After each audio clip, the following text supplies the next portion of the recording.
এখানে দশম শ্রেণীর এক চল বিশিষ্ট সমীকরণের একটি অঙ্ক দিয়ে ঠিক আছে কি X square plus B X plus C সমান 0 সমীকরণের একটি বীজ অপর বীজের দ্বিগুণ হলে প্রমাণ করতে বলে আছে এইটা।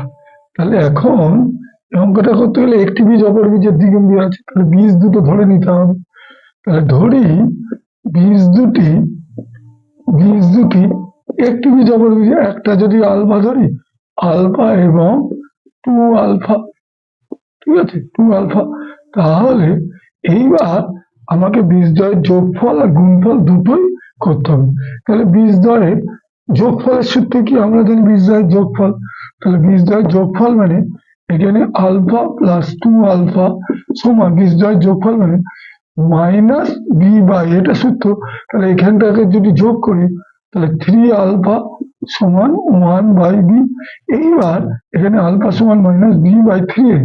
এখন এটাকে স্কোয়ারে আনতে হবে, যদি স্কোয়ার আনি তাহলে দুপাশে হোল স্কোয়ার করে দিলাম, বর্গে আনলাম, তাহলে আলফা স্কোয়ার সমান b²/9 a²।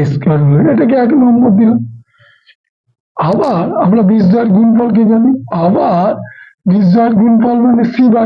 তাহলে বীজদ্বয়ের গুণফল আলফা ইন্টু 2 আলফা সমান c/a, এটা সূত্র। এখন এটা যদি গুণ করি 2 আলফা² সমান c/a, তাহলে আলফা স্কোয়ার সমান কত c/2a। এখন এটা 2 নম্বর।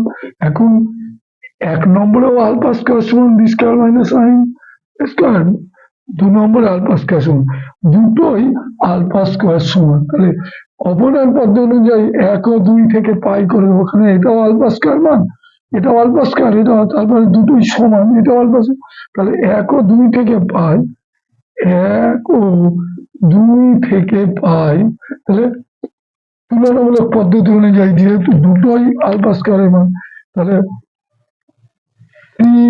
এই দুটোই, তাহলে 1 নম্বরে ছিল b²-9a² সমান 2 নম্বর ছিল c/2a। এখন দেখতে হবে আমি যদি এই অংশটাকে এই এ দিয়ে a² কাটি তাহলে এখানে তাহলে দাঁড়াচ্ছে কি b²/9a সমান c/2a। এখন প্রমাণে চেয়েছে 2b², তাহলে অঙ্কটা কোনাকুনি গুণ করলে 2b² সমান 9ac, এটাই উত্তরে চেয়েছে। এটাই প্রমাণিত, যেহেতু উত্তর দেওয়া আছে প্রমাণিত হয়ে গেল।